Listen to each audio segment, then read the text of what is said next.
Hello everyone, how are you doing? This is MD Tech here with another quick tutorial. In today's tutorial, I'm going to show you guys how to create our partition on your Windows 10 computer.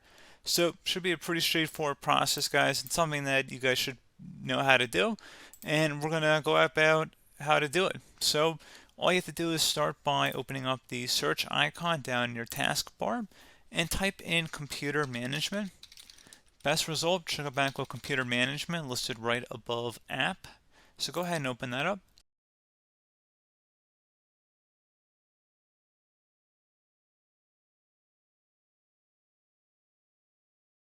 Select disk management underneath storage. And now select whatever disk you want to partition. So let's just say our C drive in our case here. We're going to right click on it and we're going to select where it says shrink volume. You're going to enter in the size you want this new partition to be. Let's just say 100 megabytes and we're going to select shrink.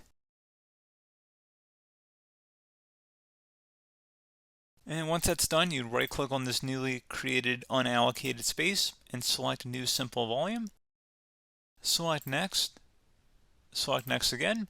You can change the drive letter in here as well, as long as it's not being currently used on the computer. And once that's done, go ahead and select next.